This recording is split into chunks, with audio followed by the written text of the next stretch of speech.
inilah materi kita ya, sistem peredaran darah manusia. Nah, sebelum kita membahas lebih dalam sistem peredaran darah pada manusia ini, kita kenal dulu apa itu sistem peredaran darah manusia ini ya. Yang pertama ya, tahukah kamu, apakah kalian tahu di dalam tubuh manusia itu yang bertugas mengangkut dan mengedarkan ya oksigen dan zat makanan ke seluruh tubuh itu adalah darah, yaitu serambi kanan, serambi kiri, bilik kanan dan bilik kiri ya.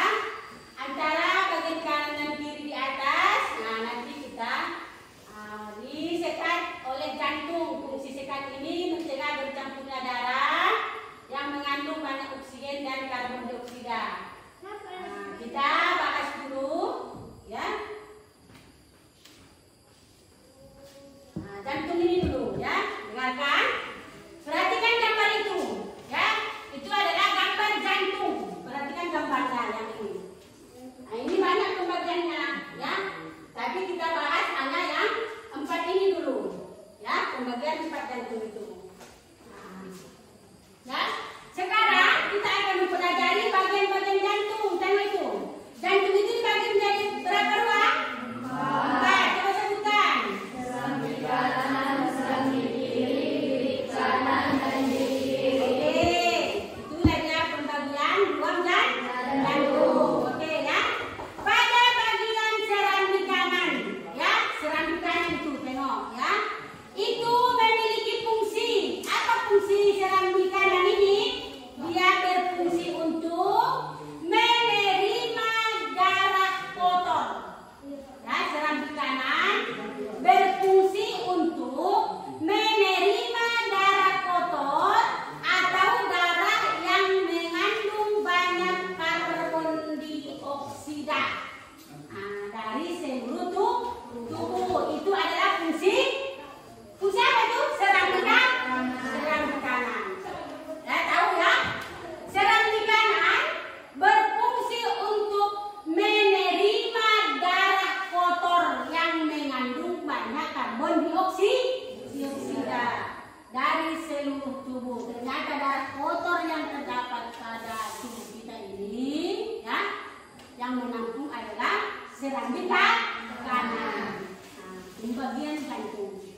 Itu dia pertama ya. Kemudian apa yang kedua? Serambi kiri.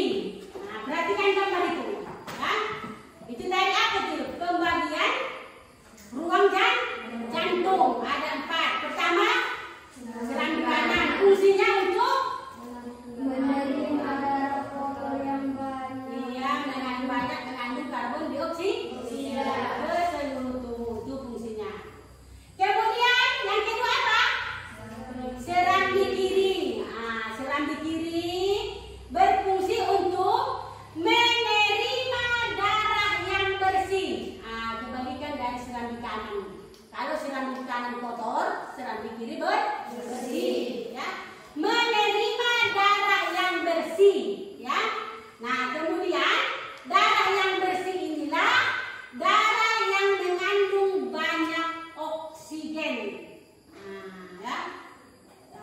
Darah yang menerima serambi kiri berfungsi untuk menerima darah yang bersih. Darah bersih ini adalah darah yang mengandung banyak oksigen. Kemudian serambi kiri menerima darah bersih dari paru-paru. Jalannya masuknya darah bersih itu ke serambi kiri dari paru-paru.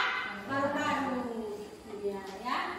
Serambi kiri bertugas untuk menerima darah bersih yang banyak mengandung oksigen. Dari mana dia menerima darah bersih ini? Masuknya dari paru-paru. Makanya kadang kalau kita batuk berarti paru-paru kita kotor. Ya. Kalau bersih, makanya kita jarang kena batuk, berarti paru-paru kita itu bersih. Karena dari sanalah masuknya darah yang bersih. Itu dia ya. Kemudian masuk ke bilik kanan. Bilik kanan dan bilik kiri. ini adalah berfungsi untuk memompa darah kotor ke paru-paru untuk dibersihkan. Nah, ya, bilik kanan dan bilik kiri ini, bilik kanan dan bilik kiri pula. Bilik kanan berfungsi untuk memompa darah kotor ke paru-paru. Untuk apa? Untuk dibersihkan. Itu adalah fungsi bilik kanan, ya. Untuk memompa darah yang kotor ke paru-paru untuk dibersihkan. Ya. Jadi darah kotor atau darah yang banyak mengandung karbon dioksida, ya, dipompa tadi melalui paru-paru. Untuk diapakan? Untuk dibersihkan dari kotoran itu agar menjadi darah yang bersih. Kemudian karbon dioksida ini akan diubah menjadi oksigen. Berarti darah yang kotor akan diubah menjadi darah yang bersih. Atau kata dulu, karbon dioksida diubah menjadi oksigen. Ya. Karena karbon dioksida itu tadi adalah darah yang kotor, sementara oksigen adalah darah yang bersih. Ya. Kemudian yang masuk ke 4, apa itu? Bilik kiri. Bilik kiri, ya, berfungsi untuk memompa darah bersih ke seluruh tubuh. Itulah bilik kiri, ya. Sudah dibersihkan tadi, kemudian tugas si bilik kiri ini adalah diedarkan ke seluruh tubuh darah yang bersih itu. Itulah tugas si bilik kiri. Itu dia, ya. Bilik kiri bertugas untuk memompa darah yang bersih ke seluruh tubuh. Sudah jelas, ya? Jelas kan? Jelas, ya. Ruang jantung itu dibagi menjadi 4. 1. Serambi kanan, serambi kiri, kiri kanan, kiri kiri. Itu dia, jangan lupa lagi, ya, Nam. Jangan lupa lagi. Kemudian masuk kita ke ini lagi jantung. Udah mengerti jantung, ya? Nah, ya, udah jantung. Apa kan fungsi jantung itu? Lupa lagi. Untuk memompa darah ke seluruh tubuh, itu dia jantung. Perhatian, kemudian jantung itu dibagi menjadi 4 ruang. Serambi kanan, serambi kiri, bilik kanan, bilik kiri. Udah kita sebutkan lagi fungsi-fungsinya, ya. Kalau yang pertama menerima darah kotor, yang kedua membersihkan, yang ketiga adalah menampung, memompa darah yang kotor supaya dibersihkan. Yang keempat adalah menyalurkan darah yang bersih itu ke seluruh tubuh. Jangan lupa lagi, ya, Nam. Itu adalah jantung. Jangan lupa lagi. Kemudian masuk kita ke sistem peredaran darah pada manusia. Ya, nanti ada di dalam RKPD kita ini.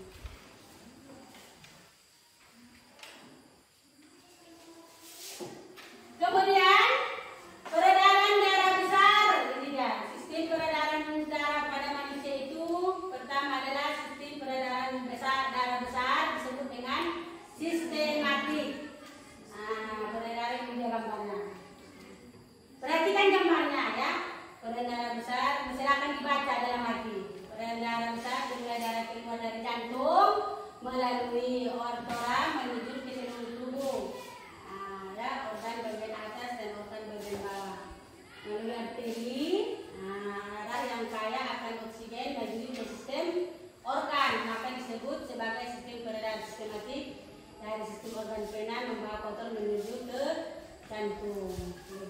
Nanti Ibu jelaskan lagi, ya. Ini adalah sistem peredaran darah kecil pulmonan. Perhatikan gambarnya. Dibagi menjadi 2, ya. Pertama tadi apa? Kemudian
peredaran darah besar, yang kedua adalah peredaran darah kecil. Kalau proses peredaran besar dari jantung ke paru-paru, kembali dari jantung ke seluruh tubuh, kembali lagi ke jantung. Kalau proses peredaran darah kecil dari jantung menuju dari jantung serambi kanan menuju ke paru-paru, kemudian dipompa kembali jantung sebelah kiri. Nah, jangan lupa lagi, ya. Kemudian masuk kita ke gangguan atau penyakit yang terdapat dalam pembuluh darah. Kita ini ya. Tengok ya. Bentar dulu.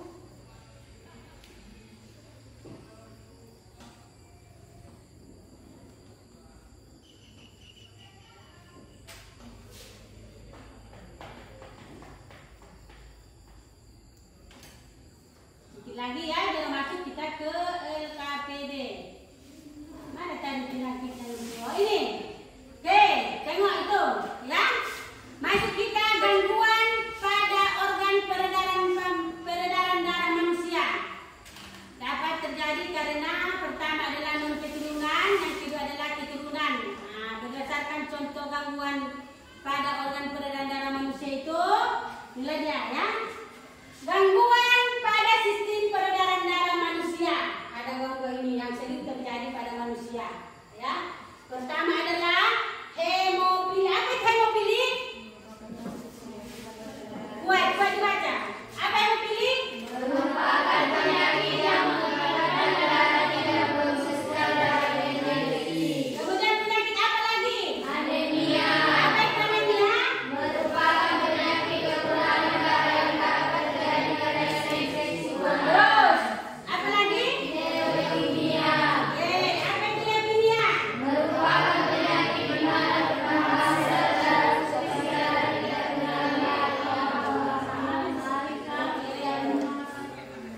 Yang keempat, apa lagi penyakitnya? Varicose. Apa itu varicose? Merupakan penyakit ketebalan pembuluh darah biasanya di tangan atau kaki. Kemudian yang kelima, Hipertensi. apa hipertensi?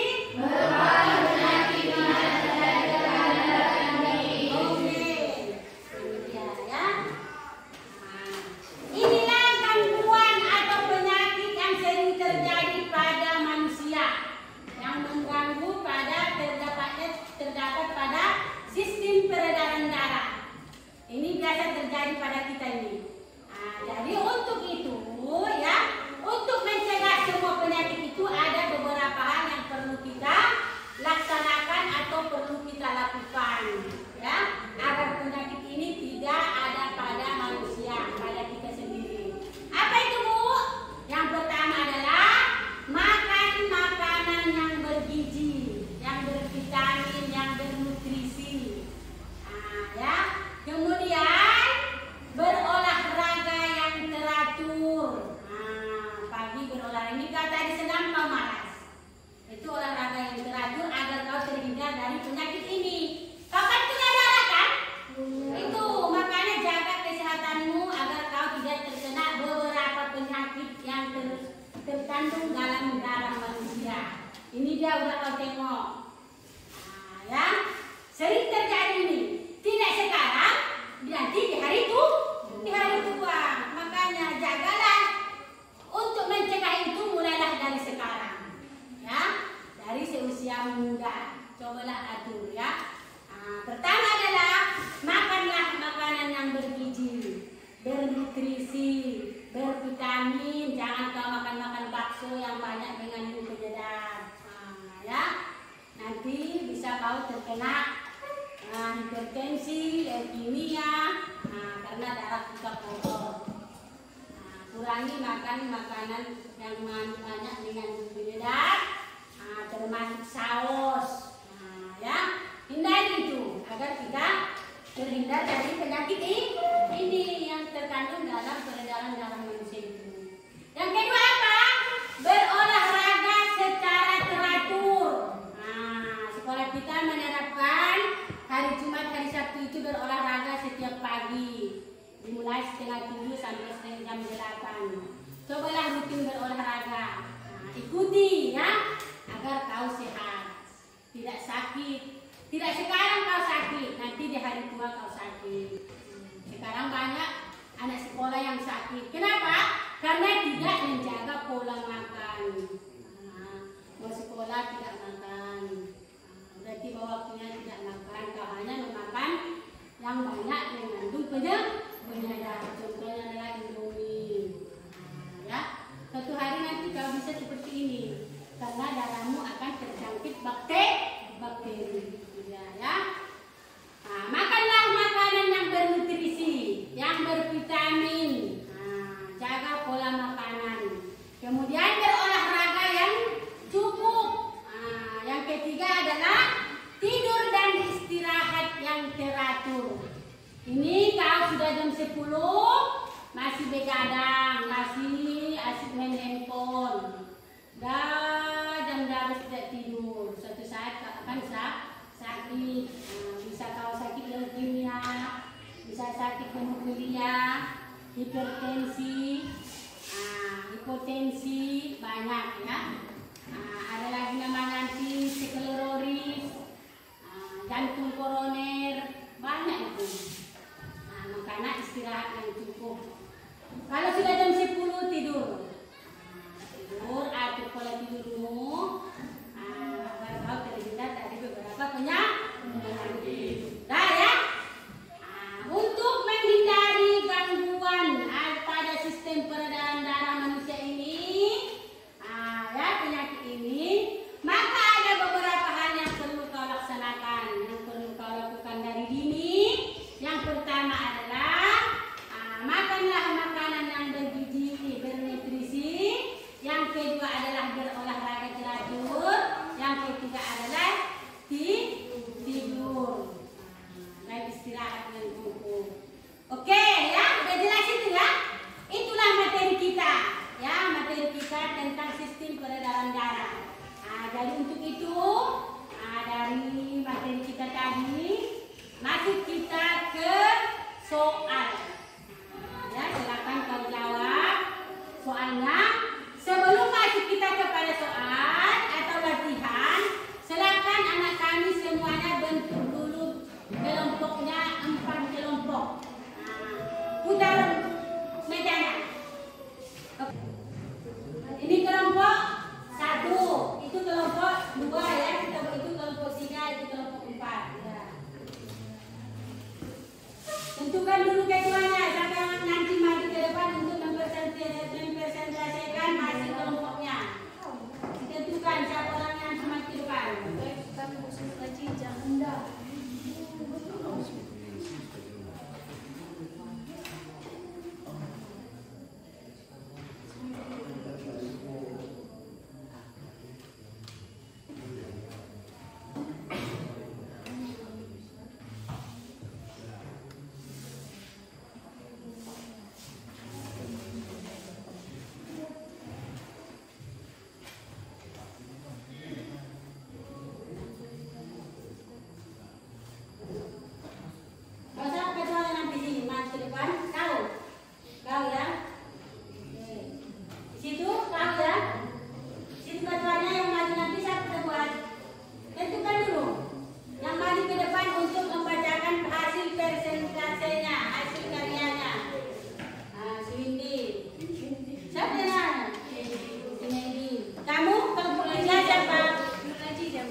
siap.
Kesempatan untuk bertanya dari hasil kelompok yang pertama itu.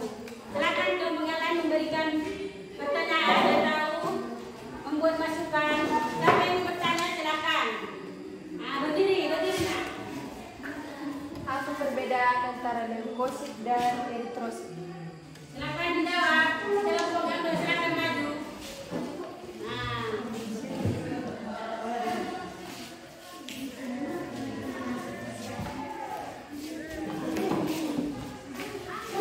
Pada eritrosit tidak memiliki sel, sedangkan leukosit memiliki sel. Oke, udah jelas? Silakan. Udah siap? Silakan berdiri. Sekian presentasi dari kelompok kami. Assalamualaikum warahmatullahi wabarakatuh. Oke, maju kelompok kedua. Silakan kelompok dua mempresentasikan hasil LKPD-nya. Hasil kelompoknya silakan mempresentasikan. Kemudian kelompok yang lain silakan mendengarkan. Kemudian mau bertanya, silakan memberikan masukan pada kelompok kedua. Oke, siapa yang keduanya? Silakan maju. Menjawab soal tersebut, saya persilakan teman saya yang bisa bilang aja. 4 golongan darah AB disebut asal. Wassalamualaikum warahmatullahi wabarakatuh. Waalaikumsalam warahmatullahi wabarakatuh. Aku dari kelompok 2 ingin mempresentasikan hasil kelompok kami. Golongan darah AB disebut resipen universal. Adapun golongan darah A/O disebut donor universal. Apakah maksud dari pernyataan tersebut? Mengapa orang bergolongan darah A tidak dapat menjadi donor bagi orang bergolongan darah B? Jawab. Golongan darah O disebut donor universal, artinya golongan darah O dianggap bisa didonorkan kepada semua jenis golongan darah dalam sistem bergolongan ABO, dan AB. Golongan darah AB disebut resipen universal karena ia bisa menerima transfusi dari A, B, AB, dan O. Golongan darah A tidak dapat menjadi donor bagi orang bergolongan darah B karena akan terjadi pergumpalan darah. Ada yang mau bertanya? Oke, silakan. Kenapa golongan darah AB disebut resipien universal? Golongan darah AB. Saya akan menjawab, silakan.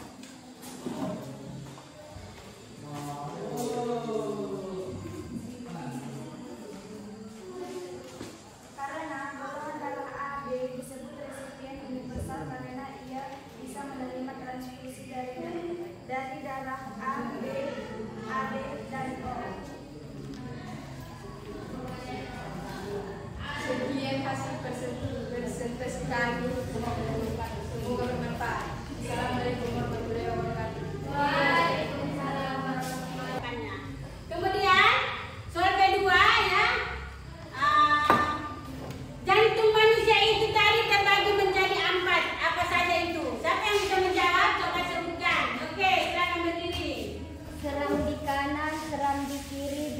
kanan bilik kiri. Oke, ya, jantung manusia itu terbagi menjadi 4 ruang. Pertama adalah serambi kanan, serambi kiri, bagian kanan dan bagian kiri. Oke, terima kasih. Jadi karena waktu sudah habis, ya, sebelum penutupnya, adakah anak-anak kami yang dapat atau yang mampu mengambil kesimpulan dari materi yang Ibu ajarkan? Siapa yang bisa, silakan tunjuk tangan dan berdiri. Oke, silakan. Assalamualaikum warahmatullahi wabarakatuh. Waalaikumsalam. Waalaikumsalam warahmatullahi wabarakatuh. Dari materi yang disampaikan, saya menyebutkan bahwa gangguan pada organ darah pada manusia ada 7, yaitu 1. Jantung koroner, 2. Sklerosis, 3. varises, 4. anemia, 5. leukemia, 6. hipotensi, 7. hipertensi. Usaha penjagaan terhadap gangguan pada darah ialah dengan melakukan pola hidup seperti makan makanan yang bergizi, olahraga yang cukup, istirahat yang teratur. Oke, ya. Itulah kesimpulan dari materi kita ini tentang sistem peredaran manusia, ya. Penyakit yang terdapat pada sistem peredaran manusia itu ada jantung koroner, ada sklerosis, ada varises, ada leukemia, ada anemia, hipertensi dan hipotensi. Jadi untuk mencegah gangguan tersebut, maka kita perlu melakukan suatu pola, ya, yaitu pola kehidupan sehat.